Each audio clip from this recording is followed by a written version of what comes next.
Hello and welcome back. This is video number 7, and this is going to be all about testing. So in other words, how do you make it work? How do you make sure that everything that you set up actually works? Because the worst thing is setting up all the technical aspects, and then when you launch it, you haven't tested it and it doesn't work. And then the customers get frustrated, and then you have to figure out all that. So this is what you need to do to test. So we're going to focus on two different levels since we have the free level and then of course we have the paid level. The free level is a little bit easier. All you have to do is get access to the register page. Now, if you install WooCommerce, typically it will install certain pages like this one right here.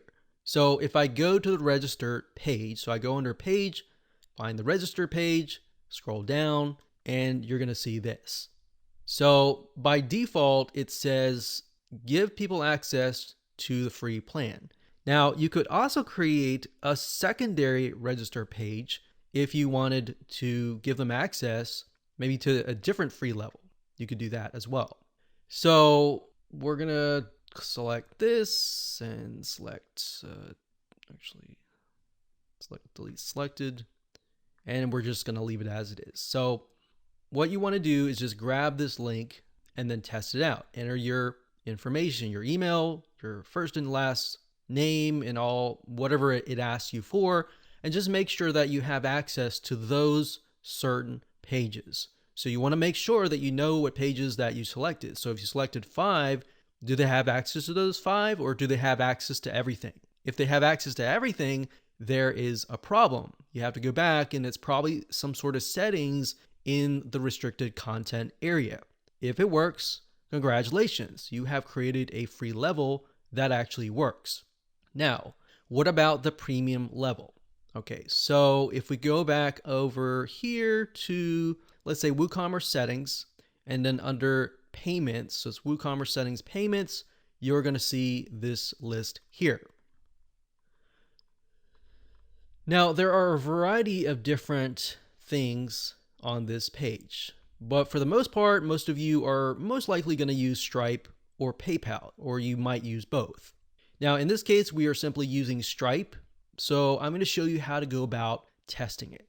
Now, if you click on manage, I'm not going to show you those details because this is a live site, but with Stripe, it actually walks you through step by step. You simply will need to get your secret keys and your webhooks and all of that, and it actually talks about it through Stripe. Stripe is actually a really good resource. They're very good at their documentation. So if you ever get lost, they actually have a lot of really good information. So once you've activated your Stripe, whether you did it yourself or you hired somebody to do it, then the next step is to get some test credit cards. So here's what I mean by that. If you go to stripe.com, and it'll be stripe.com/docs. So let me scroll down here so that you can see it better like that. Okay, so what we're going to do here is you go to stripe.com/docs/testing. Stripe.com/docs/testing.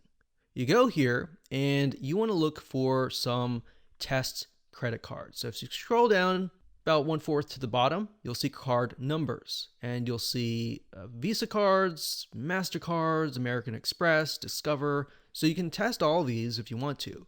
Me personally, I would just simply test one, and then of course, see if it actually goes through. Now, in order for this to succeed, your Stripe account needs to be in test mode. So when you go to set things up, there's going to be a little button that says test mode. You want to make sure that that is selected. Once that's selected, you simply just copy one of these card numbers. And then of course it says CVC, any 3 digits, or date, any future date. So all you have to do is simply enter these. So what we need to do is simply go to the product that we created earlier. And then, let's see, let me go up here so that we can zoom in.